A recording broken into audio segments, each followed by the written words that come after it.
Hello and welcome to episode 5 of the Biology of Superheroes podcast. I'm your host, Shane Campbell Staten. This week's episode comes to you from the 41st Annual International Wildlife Film Festival in Missoula, Montana. Arian and I were fortunate enough to meet up in Missoula and record this episode in front of a live audience in the beautiful and historic Roxy Theatre. In this episode, we sit down with Dr. Doug Emlen, who's a professor of biological sciences at the University of Montana and author of Animal Weapons, The Evolution of Battle, which was published back in 2015. We discuss weapons across the comic book multiverse, how they have evolved, and what they can tell us about the lives of the characters that possess them. So without further ado, the Biology of Superheroes podcast starts now.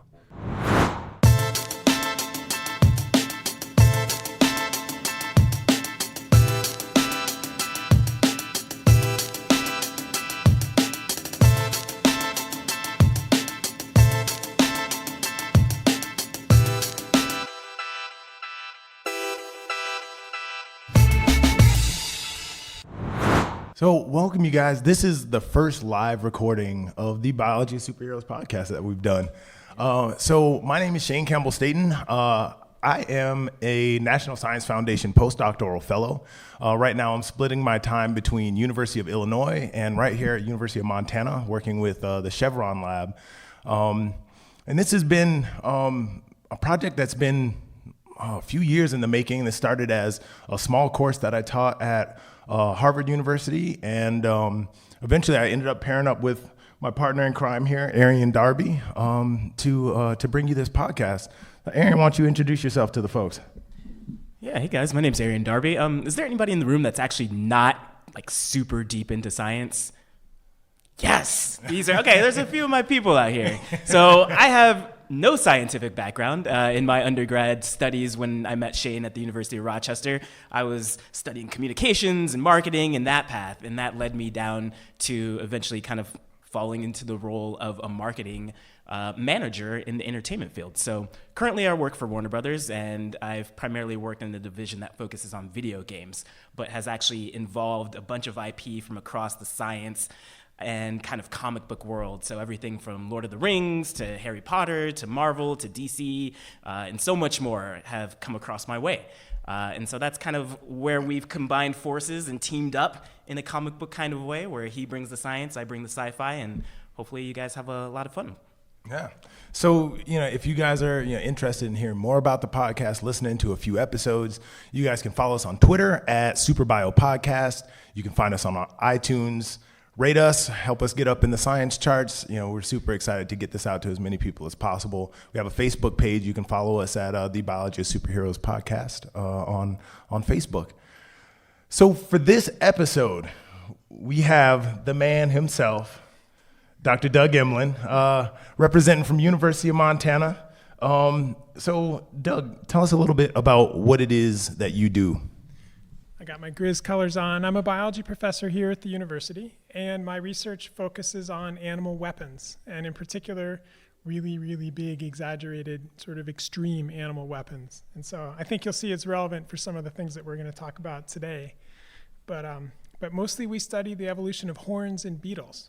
And then lately we've been spiraling out from that and looking at patterns in the evolution of weapons in general, antlers, claws, tusks, horns, and then really spiraling out and starting to look at parallels between arms races and animal weapons and arms races and military technologies. And it's turned out that there's quite a few parallels there too. So it's a snapshot.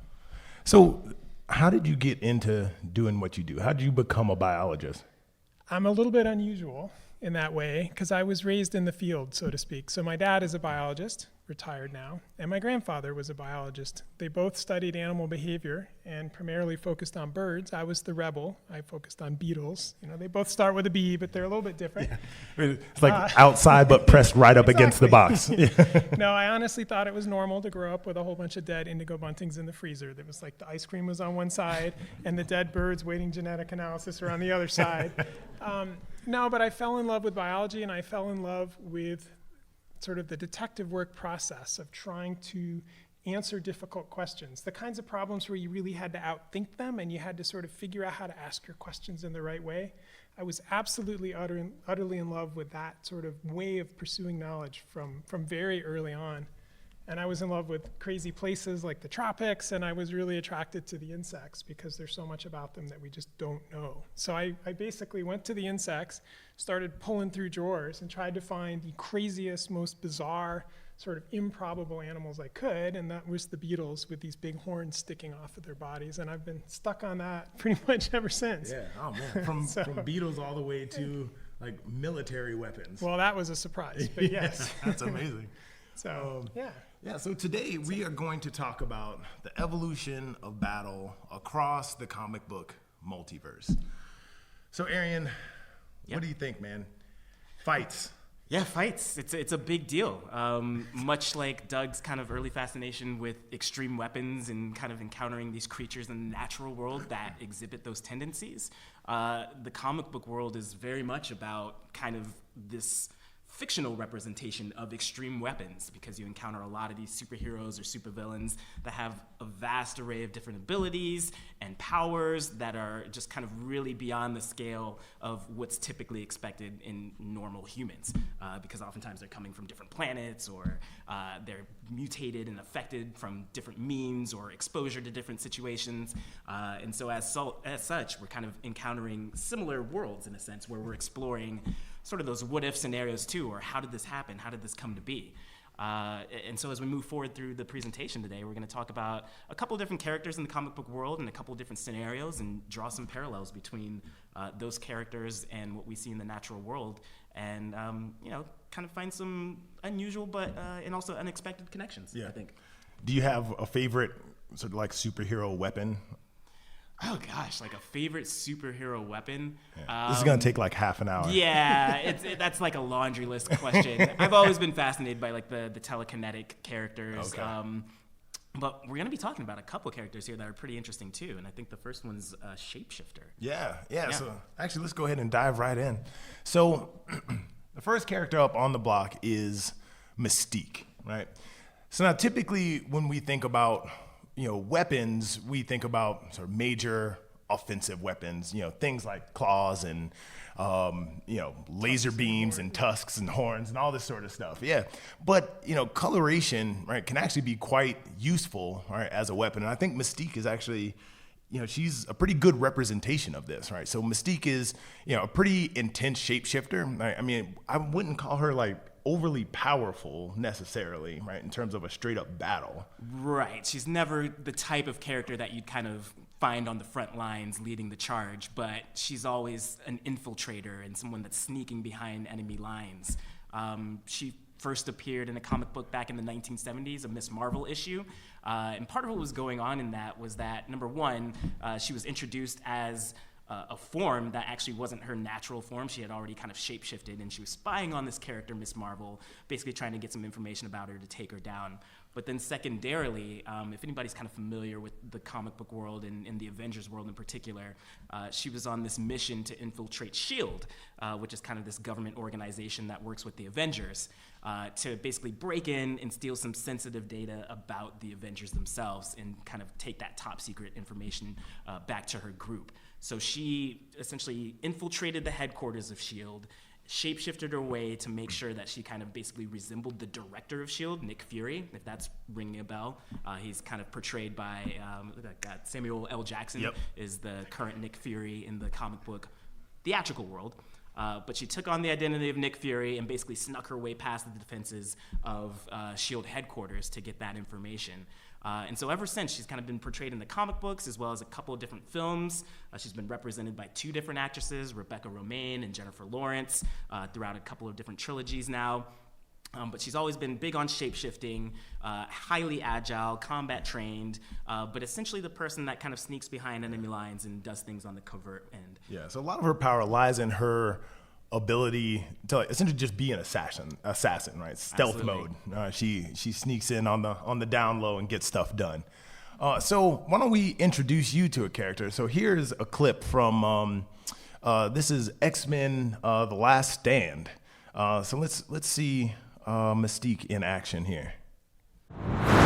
The clip that we play here is an interrogation scene where the government is interrogating Mystique, and this plays out in X-Men: The Last Stand from 2006. So, Aaron, can you give us a little bit of background about what's happening in this movie? Yeah, so basically anyone that has mutant abilities is being forced by the government to register and basically fall in line with what is called the Mutant Registration Act. And as part of that, the government is even taking the step further to essentially harvest and manifest what they would call a cure to basically force mutants that are on the registered list to give up their abilities and become regular humans again. You know, it's kind of a morality issue in the mutant world, and that takes us to the scene where we get involved with basically the president and his cabinet of advisors were working with Homeland Security to try and track down Magneto. And at this point, Beast, right, Henry McCoy, you know, who's a member of the X-Men, or maybe a former member of the X-Men at this point, is actually, he holds a position, a government position. He's the Secretary of Mutant Affairs. Right, yeah. So he's actually in the inner workings of the human government, and I think as kind of attributable to Beast's character throughout the years, he's always working to find common ground with everyone for a peaceful coexistence. On principle, I can't negotiate with these people. I thought that's why you appointed me, sir. Yes, it is. And so he's really got the ear of the president and a lot of the high executive leadership within the cabinet, and they are going over a briefing from Homeland Security, who was actually trying to track down the whereabouts of Magneto. But instead, as luck would have it, they actually kind of ran into one of his top lieutenants, Mystique. We picked her up breaking into the FDA of all places. You know who she's been imitating? Secretary Trask here. Yes, sir. She can do that. Not anymore, she can't. We got her. You think your prisons can hold her? We have some new prisons, Hank. We'll keep them mobile. Be a step ahead this time. And she was caught breaking and entering into, of all places, the FDA. And I honestly don't quite remember why. Yeah. Just hearing this clip again made me think, what was she doing in the FDA? Like, Yeah. what is going on in the FDA organization that she is kind of breaking into? Yeah. But well, I think maybe it's about the actual drug that they're engineering to like strip people of their powers. I imagine that would probably have to go through the FDA. see, that's why you're the scientist. I was like, was she hungry? Yeah. And just very well mentioned the fact that they were developing a new drug to essentially cure and or, depending on the side of the morality spectrum that you reside on, eliminate the genetic factor of mutation that's kind of popping up in these people. So, yeah, that would make perfect sense. She broke into that to try and track down that drug to prevent it from being distributed broadly and being kind of forced through the government to kind of, you know, force it on the mutant population. So, Yeah. So then what do we see play out like in the actual interrogation? yeah, I mean, in the actual interrogation, you know, it's kind of like a typical movie interrogation where you have the government entity on one side feeling cocksure that they've got the prey and they're, you know, kind of captured inmate exactly where they want her, but Mystique is definitely cut from a different cloth. Absolutely. Raven, I asked you a question. I don't answer to my slave name. Raven Darkholm, that's your real name, isn't it? Or has he convinced you you don't have a family anymore? My family tried to kill me, you pathetic meat sack. Okay, then, Mystique. Where is he? In here, with us. I don't want to play games with you. I want answers. You don't want to play games with me? You are going to stop this. Tell me, where is Magneto? Yeah. So we see, you know, she's sort of playing these mind games with the interrogator. You know, she's turning into Magneto and taunting him, and then turns into the actual interrogator and is taunting him. Yeah, and sort of throws everybody off their guard right before she jumps up on the table and kicks all kinds of butt. Homo sapien. All right. Mystique don't play around. So when I'm thinking about Mystique, right, as a biologist, like obviously the thing that comes to my mind is coloration. So first of all, when we see Mystique in her like natural form, she's just super, super bright blue with these sort of iridescent scales, these like microstructures, in different parts of her body that are concealing conveniently certain parts of her body. And and this to me, like this really stands out, obviously, especially for a character where like her major mode or her major form of power is concealment, to be so ostentatious, right? And obviously this sort of brings to my mind, blue coloration in the natural world as a whole, all right? So, we see that the color blue is co-opted across the entire tree of life, essentially, like everywhere from birds to insects, to humans to to other primates. This blue coloration is pretty widely spread. But what's interesting about the color blue itself is that it's actually not a pigment. Well, most animals can't produce this like by pigment, like the way that our skin is colored, right? That's a pigment-based color. But for the color blue, typically how it's expressed is through specific microstructures, right? So they're, at the nanoscale, there are microscopic variations on feathers or on a carapace that absorb light, and then they only reflect back blue. So it's this structure of these nanostructures that actually give us the color blue. And this is used for a lot of different reasons across the animal kingdom, for sexual selection, for aposematism, right? So saying like, I'm really dangerous, don't mess with me, this is my bright color, you know what's up. And I'd say probably in the case of Mystique, that's probably a pretty true signal to who she is. But then as she changes these colors, as she shapeshifts, as Mystique shapeshifts, you can see her sort of lift up these microstructures to uncover, the pigment and shape of whoever it is that she's mimicking. Now, this to me was extremely interesting because it reminds me again of extreme examples in the natural world. The most extreme of these examples, I would say, to my mind, is probably in the cephalopods. Cephalopods are the group of mollusks that include the squids, cuttlefish, and octopuses. All right, so obviously, coloration in general is used for a lot of different things like crypsis and and escape tactics and things like that. But cephalopods really take this to the next level in terms of being able to actively manipulate their color and texture. So here's just one example of the cephalopod as a master manipulator.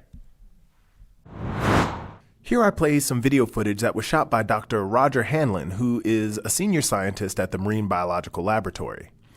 The footage was taken during a dive where he encounters an incredibly camouflaged octopus. Now, unfortunately, there isn't any audio from this clip to really give you an idea of what's happening, but we will post the video on our Facebook page if you're interested in seeing the extreme camouflage and shape-shifting ability of the octopus in action.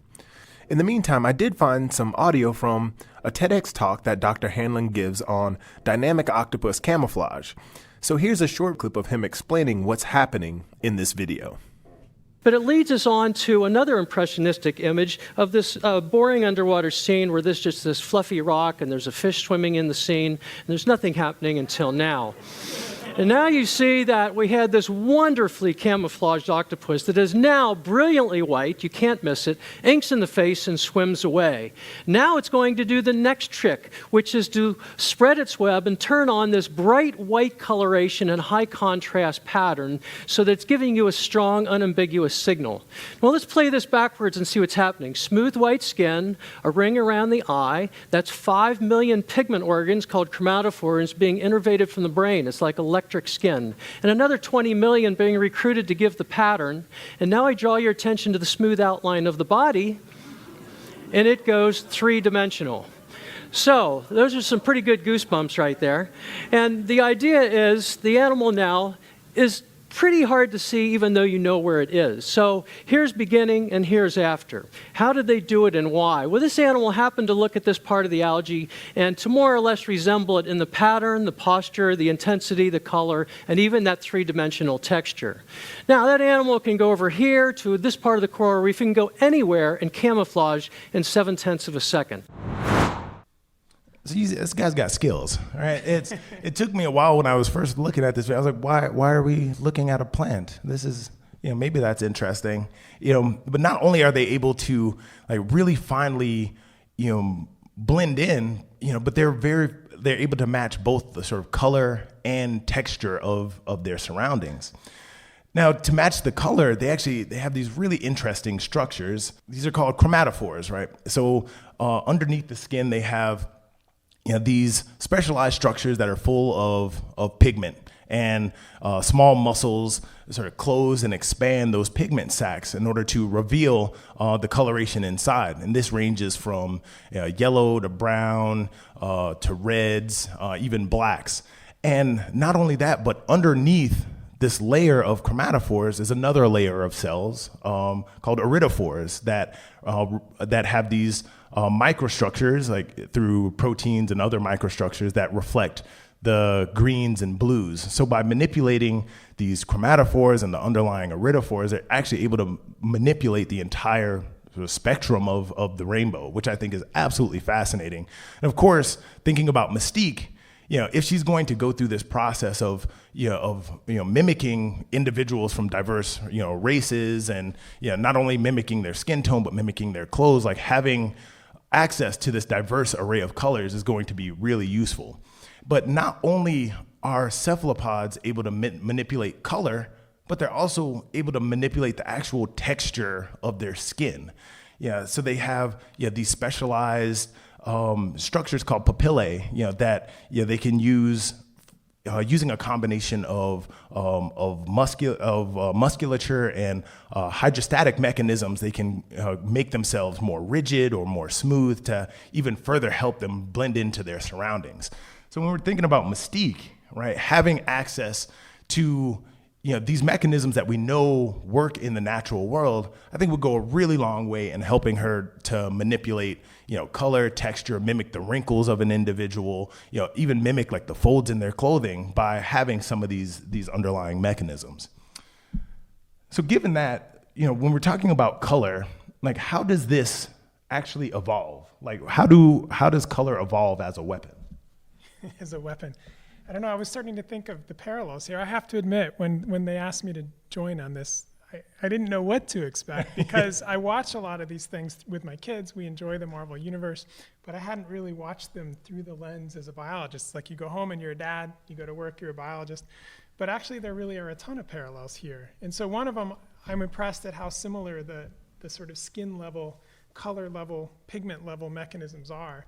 But there's a bunch of different contexts, and you hit on another one with Mystique that I hadn't seen until sitting here today, but the sneaky factor. Yeah. So quick overview, there's a couple different contexts where animals would benefit by blending really well with their backgrounds. And yes, you can interpret that as a weapon, either offensive or defensive. A defensive weapon in the case of animals that are prey, because for obvious sort of intuitive reasons, you do well if you can blend really well with your background. And you see a variety of animals that are astonishingly good at mimicking the backgrounds that they sit against. And sometimes it involves texture, just like you're talking about with Mystique. A lot of times it involves the color. And often it involves the behavior. So if I can just give one sort of on-the-fly example. I remember one time when I was a grad student working in Panama, and I was down there studying beetles, but we'd find all these other cool insects too. They'd come into the lights at night, and I would try to grab them and set them on a desk and try to sketch them or photograph them. And one day, this katydid flew in that was a stunning mimic of a leaf. I mean, really incredible mimic of the leaf. You could see the veins. You could see little damaged spots on it where it looked like insects had been chewing on the leaves. Wow. And this was gorgeous, and I set this insect down on the table getting ready to sketch it, and it started walking across the table, and it didn't just walk. It went like this. It sort of lurched across the table, and you're like, oh my God, what is wrong with this thing? It's just like hurling itself to the side and then flipping back. It looked absolutely ridiculous on the table. You put it on a plant, it's gone. because leaves flutter in the wind.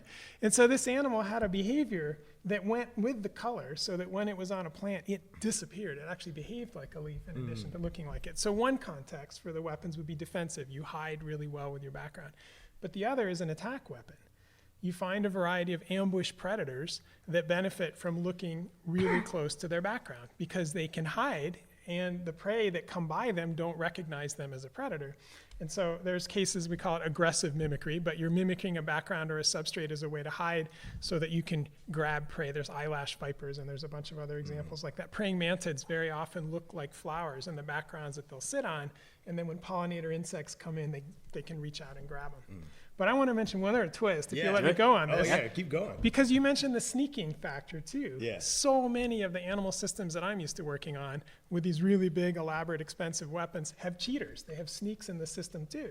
So the weapons tend to be really expensive and really difficult to produce, and only the best conditioned individuals can afford to do it. So what do the rest of the males do in these populations? They break the rules and they cheat. And so you find sneaky individuals in all of these different species, sort of breaking the rules and infiltrating in ways. They're not going to fight a one-on fair battle out in the open.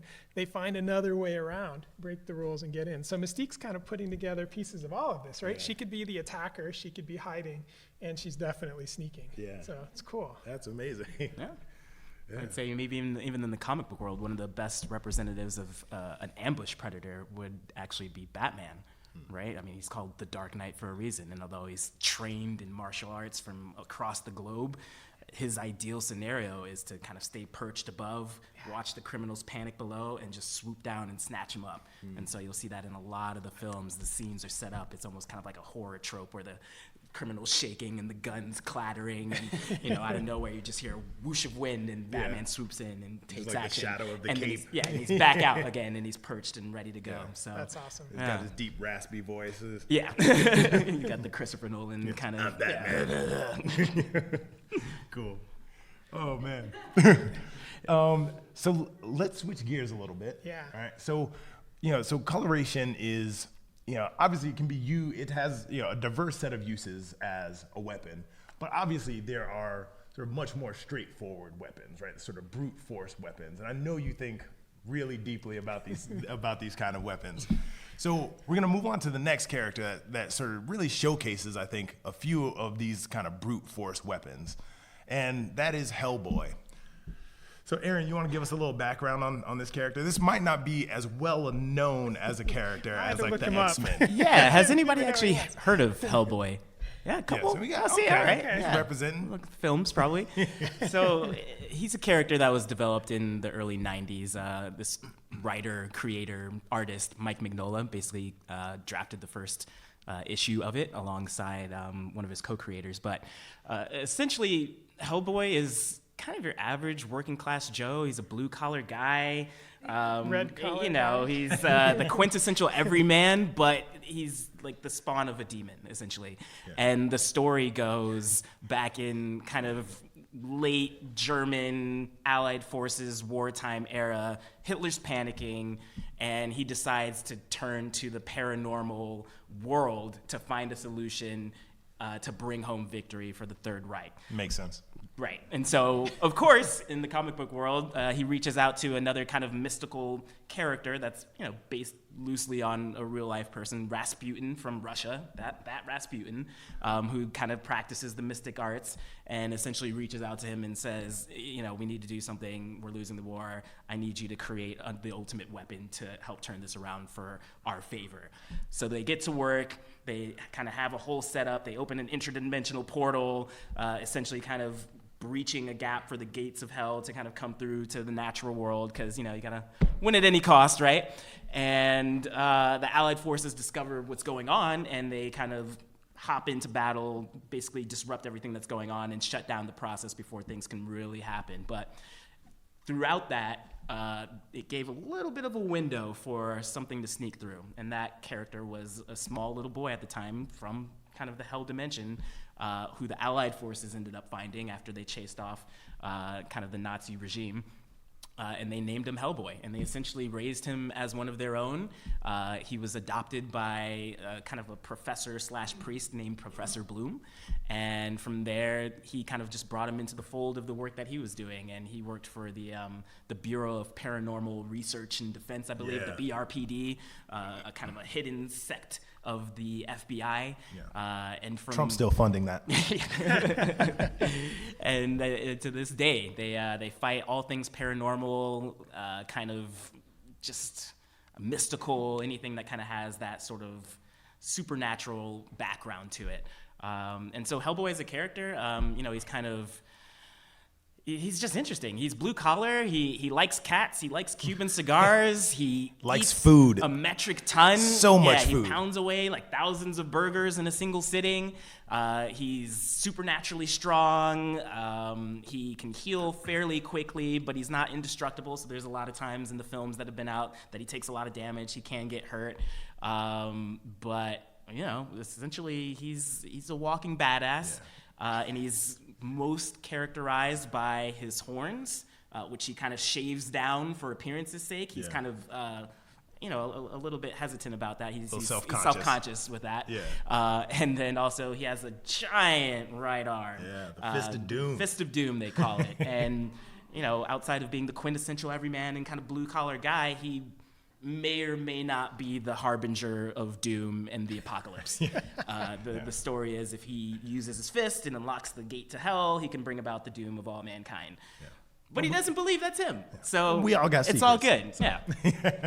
So, and we're about to, they're gearing up for actually a reboot of Hellboy in the cinematic universe, right? They are. There's been a couple sites that have said there's a date, but it hasn't been confirmed by the company Lionsgate. So we'll say there's no date for now. But essentially, if you guys are Stranger Things fans, the actor that plays the cop that kind of watches out for Eleven, David Harbour, I believe is his name. He's going to be the lead role now of Hellboy. So before it was Ron Perlman, who's been in things like Sons of Anarchy and all that. But now it is going to be David taking on the title character. So let's see our man Hellboy in action here. So this clip we pulled from the very first Hellboy movie from back in 2004, which was directed by Guillermo del Toro and starred Ron Perlman as Hellboy himself. So Aaron, you want to give us a little bit of background here?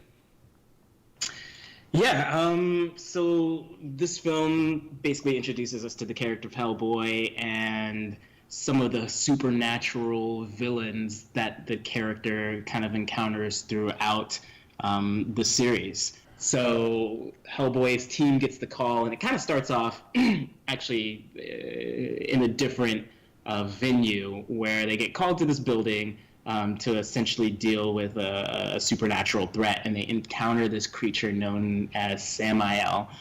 And he has essentially been kind of infused with this ability to regenerate and come back to life after it's killed. Samael, arm of the resurrection. Didn't I kill you already? And the crazy thing is, every time one version of the creature is killed, two more spawn to take its place. And that during sounds the time, annoying. Yeah, it's just like super annoying, right? And it's especially annoying if you don't really realize what's happening. And at this point in the movie, like, he doesn't quite know what's going on. He's getting the sense that the creature can regenerate, but not, I think, at the degree to which it's happening. At most, he maybe thinks that the creature itself kind of came back to life. But in fact, he already killed it at least one time before, so there might be, now that he's killed it again, I can't do the math, but something around like 5 or 6, potentially out there now, because after one dies, 2 are generated or regenerated again. Yeah. So, as a hero, he's kind of always conscious about his surroundings, and I think his first thought before anything is just, one, keeping the innocents and the civilians safe to a certain degree. He has a soft spot for kittens, so he's even able to, with his other hand, his non-Fist of Doom hand, cradle the kittens and mid-fight. Yeah, mid-fight and ward off the enemy with the other arm. My kittens! Please! Somebody please get my kittens! So, it is kind of a test of his endurance in terms of fighting ability and punishment taking, because the creature kind of packs quite the punch. Yeah, it's like not the most graceful scene, but he gets the job done in the end. Yeah, a little bit of help from your neighborhood subway train is all you need sometimes. Exactly.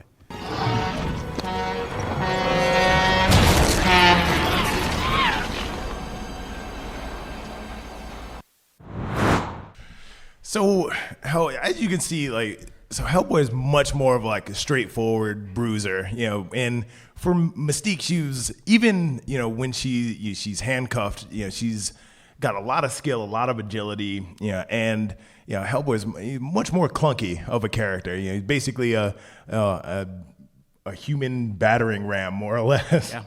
Yeah. So, when we're looking at Hellboy as a character, obviously the two things that stick out are, obviously that massive right hand of his and his horns.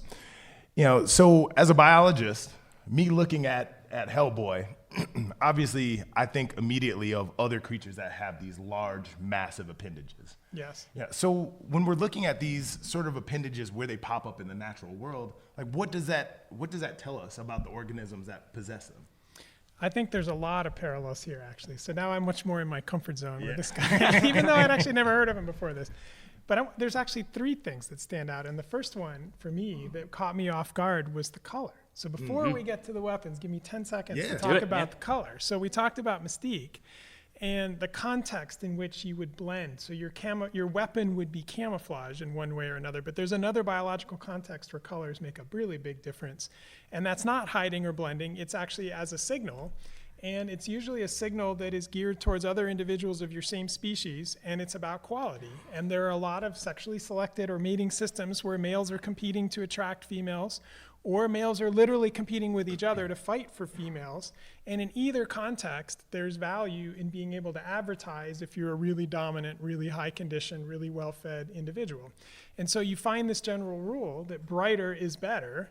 And there's a lot of studies in birds and other systems that show that, in this case, pigments, that it's hard to get access to the pigments, and only the best conditioned individuals get enough of them to be able to produce really bright skin. So he is red. Red is a very common carotenoid pigment that exists in lots of, as you know, lots of animal systems.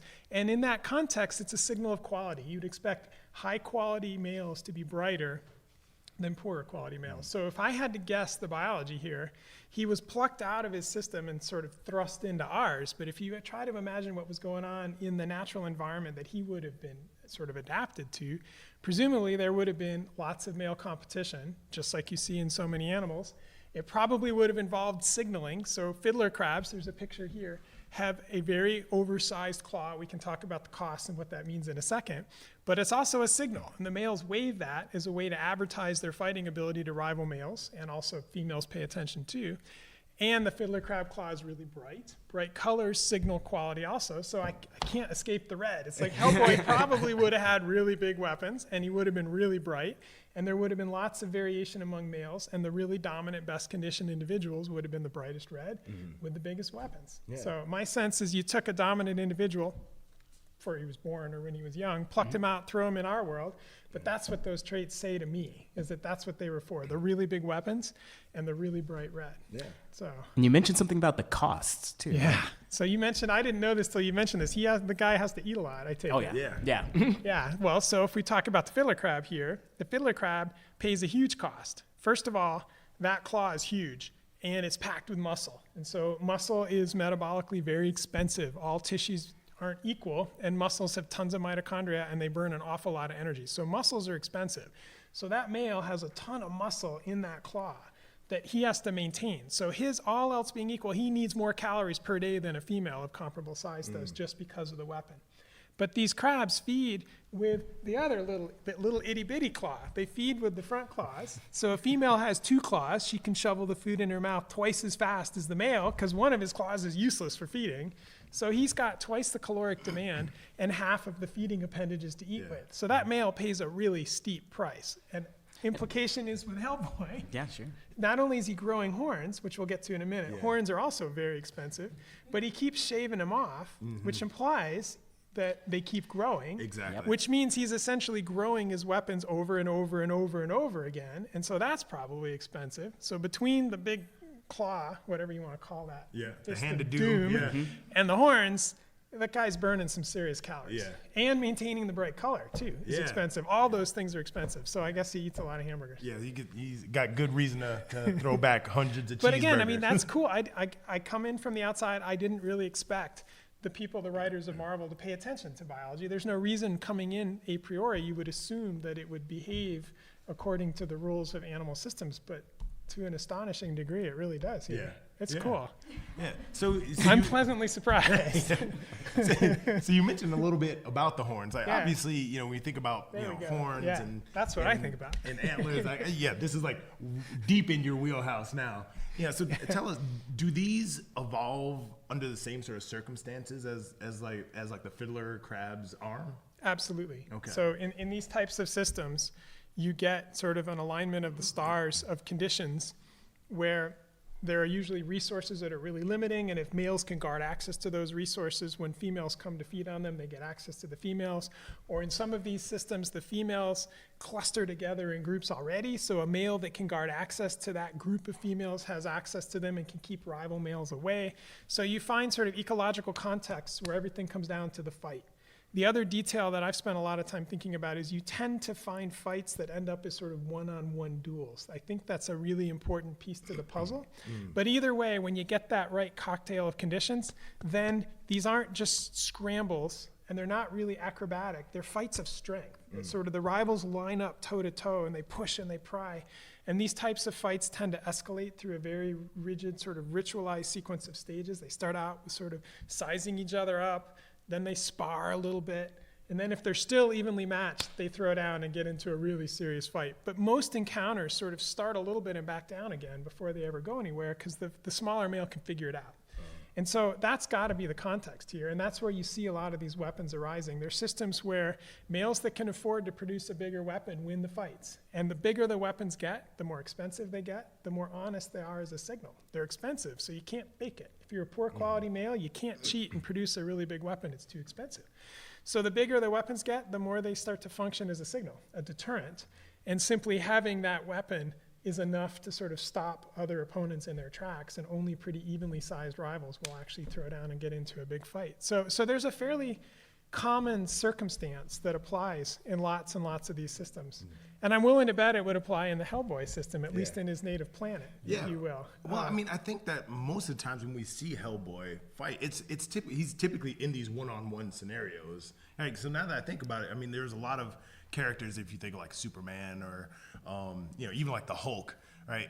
They can fight, lots of individuals at once. You see them like go through scenes where I remember like the Hulk in the Avengers, where he's just like mowing down aliens as they're traversing New York City, just plowing them down one after the other. He doesn't really care, But Hellboy, he does have a tendency, I think, even in the comic books, to be in these sort of one-on-one situations. Well, go ahead. Sorry. Oh, and I was just going to say, I think it kind of relates back to what you were saying about how, when males or whoever it is are squaring off against each other and sizing each other up, ultimately kind of equally matched competitors go into full-blown battle. And when you look at a character like Hellboy, he's kind of backed up by the BRPD, that kind of government function we talked about. And there's some other characters, as well as agents, that form up that group.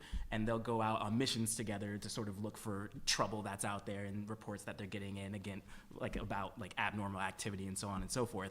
But when they show up and things get really heated, obviously some of the agents are looking around, and when the big bad comes by, Hellboy steps in because he also knows that's his role, and he's the one that's suited and fit to take on that one-on-one battle. And he always insists on being alone. And he insists on fighting alone too. Yeah. So wow, that totally fits. And I kept thinking, why would he cut the horns off, right? Why did they go and do that? But he just wants to fit in, Doug. Well, consider that he's Just not wants to be a in normal guy. He's not in his normal environment. So Yeah, he's not sure. facing off against rivals of his species. Yeah. That would be the kind of context where you'd really want the weapons. That's the kinds of fights that would be really ritualized where you'd use the weapons. And that's where you'd need the signal the most. So he's sort of by himself. There's really no reason to keep him. Yeah. But he still has the fighting ability. He still fights one-on-one, lines up toe-to-toe exactly as he would have done. Yeah. I don't know. Interesting. Yeah. Surprising parallels. You got me on that. So I think we have time for maybe one more example, right? And Okay. so obviously everything that we're talking about, we're talking about animal weapons. Obviously this has a tendency to bring us back thinking about ourselves as humans, right? And, our own sort of weapons races and the advancement of technology, in getting bigger and bigger to fight, bigger foes, be they real foes or theoretical foes, right? And obviously, so when I'm thinking about this sort of arms race, obviously the character that comes to mind is Batman, because he's a normal, like Bruce Wayne is a normal guy. He's a really big guy. He's like 6'2", 240 pounds, like, lifts weights and, does all that sort of stuff. And obviously he's got a ton of money, but at the end of the day, he's still biologically speaking a regular guy. And yet, he goes up against these ridiculous enemies and even goes toe-to-toe with Superman. Like, so we all remember, Batman versus Superman came out in 2016. For better or worse, we remember Batman versus Superman. This is sort of this hallmark face-off that's happened over and over and over again throughout the history of DC Comics. You want to tell us a little bit more about that, Arian? Yeah, I mean, they've fought over a dozen times, and on the surface, it would seem like it should be a pretty quick and easy match, right? Superman has all the abilities, all the power, but as far as the comic books keep tally on, and even with the movie and the films, it's pretty evenly matched, and Superman has maybe bested Batman one or two more times than Batman has kind of bested Superman. And a lot of this goes into Batman as a character in terms of who he is as a person, being prepared and researching and always thinking about worst case scenarios and having something ready to sort of be there in case something happens. Because, I think in a lot of Doug's work, if you read his book, it's about with the animals, there's always kind of a reason. It's like, what's the reason that these conflicts occur? Like, what's the background story there? And same with Batman and Superman, because on the surface, it wouldn't appear that there should be a reason. They're both heroic.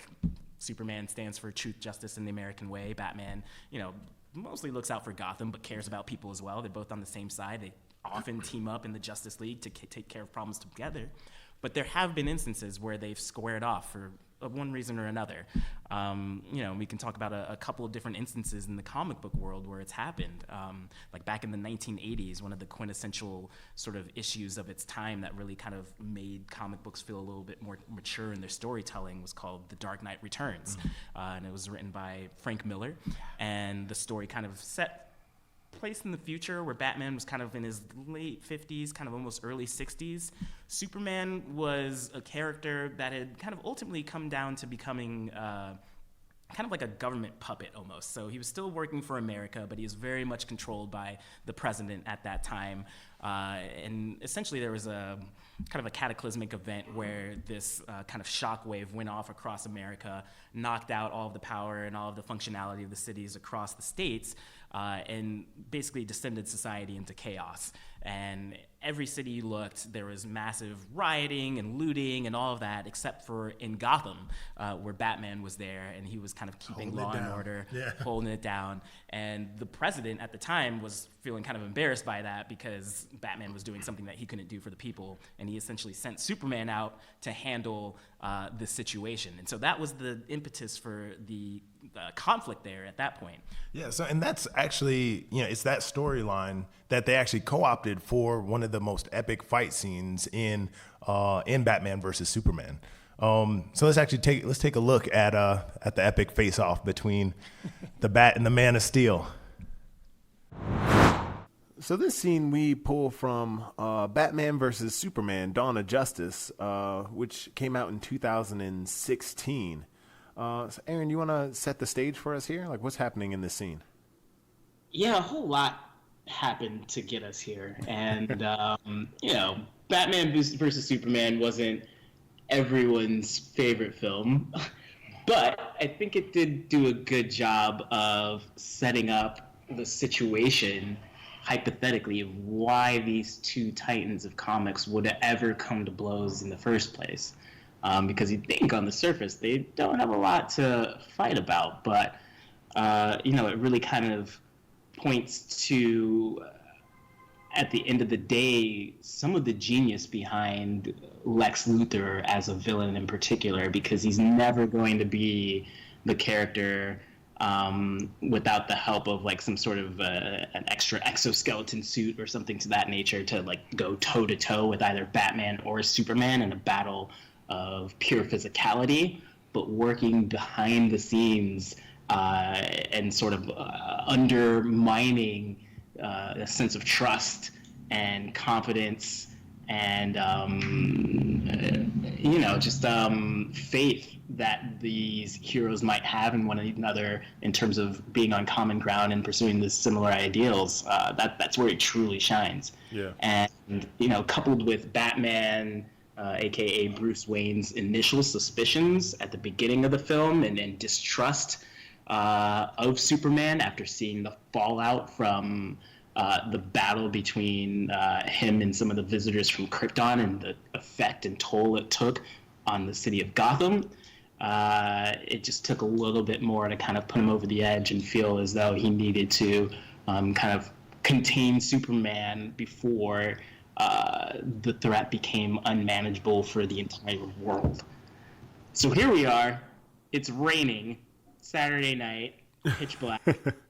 And these two gods are basically descending and ready for battle.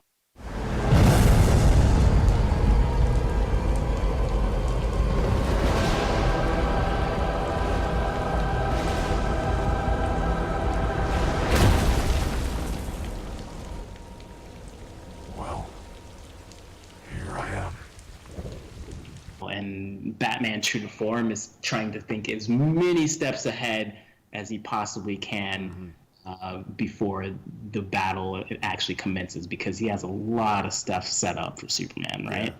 Yeah. And he's pretty ready to go. I mean, Batman seems very vigilant and set in his ways, and it seems like going into the scene, Superman's actually trying to apologize for the misunderstanding, but Batman doesn't want to hear any of it. Bruce, please. I was wrong. You have to listen to me. Yeah, I mean, it starts off with Superman definitely kind of taking the higher ground, and I think he maybe realizes a little bit more to an extent of what may be happening, and he's trying to explain his position. But at the same time, you can tell that Batman is really digging his heels in for the battle, because he realizes that, he's only got one precise moment and shot, an opportunity to catch Superman off guard before things escalate beyond his control to contain. And so he's really just past the point of talking and ready for action on his terms. And you see that in some of the tactics and things that he uses with the automatic kind of machine guns, sonic cannon, and of course the weaponized aerosol kryptonite and other things that he basically launches at Superman to even the playing field. Breathe it in. That's fear. You're not brave.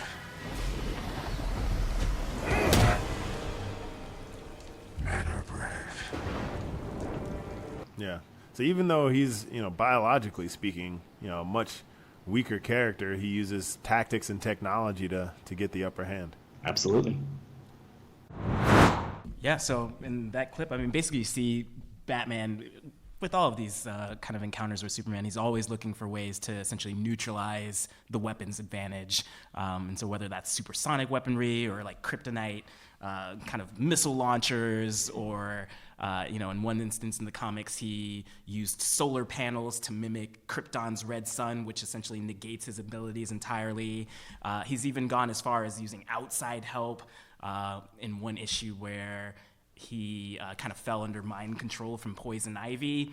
Batman actually worked with Catwoman to essentially throw Lois Lane off of a building to kind of snap him out of it and kind of come to the rescue to save her. And that worked out. So Lois Lane didn't die.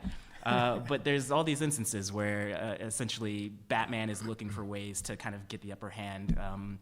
And I'm not sure how you categorize it, maybe not by sneaky means, but... I don't know either. I've been trying to think of that. But you know what keeps coming to my mind is that there's a number of people that have argued that humanity's greatest weapon is its intellect. It's basically our minds. And if you think about that, then it makes sense that these storylines, if there's all these superheroes that have these extra powers, that there would be a character that outthinks them, that is able to use conventional weapons or conventional tools, although they're sort of modern and not quite conventional. But you know what I mean, normal sort of play by the rules of the universe type tools to play on the same level. Because it's interesting, you make me think of Iron Man and Captain America too. Yeah. Same sort of idea, but it's not lost on me that it's incredibly expensive for them to pull that off. Sure. Right? So there's a difference with biology. Usually the dominant individuals have all the resources. They're the rich ones, and it's the sneaky ones without resources that are breaking the rules. Here, the message, if you want to call it that, is that these humans who are simply human, who are playing in that league, are billionaires. Yeah. Essentially, it takes a lot of money to have that kind of technology, to be able to do that kind of research, and to be able to sort of ante into that kind of game. But they're able to do it, and that, I think, is probably important symbolically. I would be willing to bet that it's possible for humans to overcome these things too. I don't know. Yeah. So would you say that sort of the evolution of like human battle, like when we look at wars and like arms races in the human world, does it play by the same rules as the animal world? Yes, it does. And how important is money too, right? It is. Well, so I mean, it depends on where you go. So that's a situation where the dominant tactics, the conventional weapons, will be ridiculously expensive, and usually only a very small number of nation states can afford to sort of play at that level. Superpowers, if you think back to the Cold War. But all those systems have cheaters too. But it's the biological kind of cheater, where it's the individuals that don't have the resources to play at the same level. They're not the billionaires. Those are the ones that are cheating. But we call it asymmetric warfare. But I mean, guerrilla tactics have been back for they've been there for thousands of years. If you can't afford to play by the rules, don't play by the rules. You break the rules and you cheat. And so we see cheating all the time. So you've got the very expensive conventional tactics that do play by very stereotyped rules, I would argue. And then you've got the cheaters that are sort of breaking those rules. Awesome. Tons of parallels. Yeah. Do we have time for Q&A? Yeah, so I think we have time to probably take maybe two or so questions. If anybody has any questions for anyone up here. If someone doesn't have a question, it's not a question. But A, I've loved this. Thank you so much for this. I think it could have been like so much longer. Maybe you definitely have enough content to fill more time if you could really like dig into it, kind of thing. Yeah. But I've grown up with like my kind of holy trinity of comics was X-Men, Daredevil, and the Punisher. Oh, cool. And since I was very little, I've thought of Beast and Nightcrawler and Mystique because they're all blue. And since I was very, very little, just wondering like, is there a reasoning behind why that would be like the strange color that a lot of mutants end up mutating towards? So it's really amazing to have some basis for that. Yeah. But also, when I was very young, one of the first things that fascinated me about the Punisher, who's a character that kind of toes that line of like being just a biologically a normal human and has to kind of cheat or work out or like have a really high pain tolerance or whatever it may be. Right. And who I'd actually argue is a better tactician than Batman. Controversial. Trying to start fights in here. One thing about the Punisher is he generally wears all black except for the skull piece on his chest, which is a huge advantage in like the dark or something, where that's where he has the most reinforcement in terms of armor. And it makes me think of like, I think there must be insects that have, things like that sort of like people often shoot at the Punisher's chest piece because in the dark or in the midst of panic, they think that's his head, or that's the only part of him that they can see, or that's his skull, or whatever it may be. And then they shoot him there, and he's totally invulnerable, and he's able to get out otherwise. And I was wondering if There are awesome examples in the insect world now that you mention it. So there's a whole group of butterflies that have fake heads sort of on the hind wings. I wish I'd planned and had slides.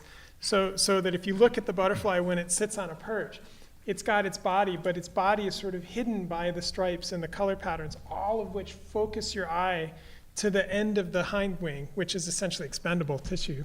And there even are usually little sort of fake antennae and little colored eye spots. So if you're a bird and you zoom in for the head, it misdirects you so that you grab an expendable, you take a little chunk out of the hind wing and the butterfly flies away. It works beautifully. My favorite example of this is the peanut bugs. They're a relative of cicadas. They're called fulgurids. They live in the tropics. But these insects have 3 lines of defense. Number 1, they hide. So that when they rest, they're cryptic. So they're active at night. In the daytime, they hunker down and hide. But if you poke them, like a bird might, they pull their cryptic wings away like this, and then they've got huge, bright eye spots on the hind wings. So they have a startle response. That's plan B. So if you get found and they poke, you whip up your forewings, and you've got these huge, massive eye spots that startle the predator. And then their 3rd line of defense is what you're talking about. They're called peanut bugs because they have this big, brittle shell on the front of their head that looks kind of like a peanut. But if you look at the coloring, it looks like a head. It looks like a little tiny crocodile or caiman head. It's got teeth, and it's got eyes and little eyebrows and nostrils. It looks like a fake head. So if a bird punches in and grabs for the head, it shatters, and this animal can fly away. It's a one-off. They can only do it once. They've got one decoy head. But it will save their life. It's like their get-out-of-jail-free card, because if a predator goes for the head, it's a fake head. It shatters, and their real head is tucked away, and they can survive.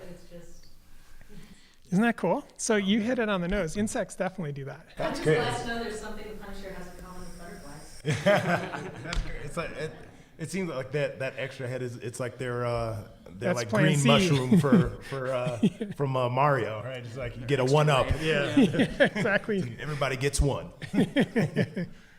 Cool. Well, I think that's like most of our time. Yeah. This was fun. Thank you. Yeah, this is like so great having you here. So I want to thank you so much, Doug Emlen, for being here with us, talking about the evolution of battle in the comic book universe. Obviously, we also have very special thanks. We're so glad that we could be a part of the International Wildlife Film Festival. Special thanks to the producer, Jerry Rafter, festival coordinator, Lana Waxman, Stephen Kell, who's our session contact, Aaron Roos, our technical director. This would not have been possible without any of them. And obviously, if you guys are interested in in hearing more of the Biology of Superheroes podcast, follow us on Twitter at SuperBioPodcast. Rate us on iTunes, subscribe on iTunes, follow us on our Facebook page at the Biology of Superheroes podcast. Yeah. Anything else you want to add? No, I think that about wraps it up. It was fun. I don't know why I got so nervous. That was a blast. Thank you. Thanks again for tuning in to the Biology of Superheroes podcast. In our next episode, we'll continue our discussion of Jurassic Park, which we picked up in episode 4. I know we've been teasing this episode for a while, but I promise it's actually coming this time. So we sit down with developmental biologist Dr. Evan Kingsley, and we talk about the methods that are being used to understand the life of dinosaurs beyond their bones, even what dinosaurs may have sounded like. So with that, thanks again, and stay curious.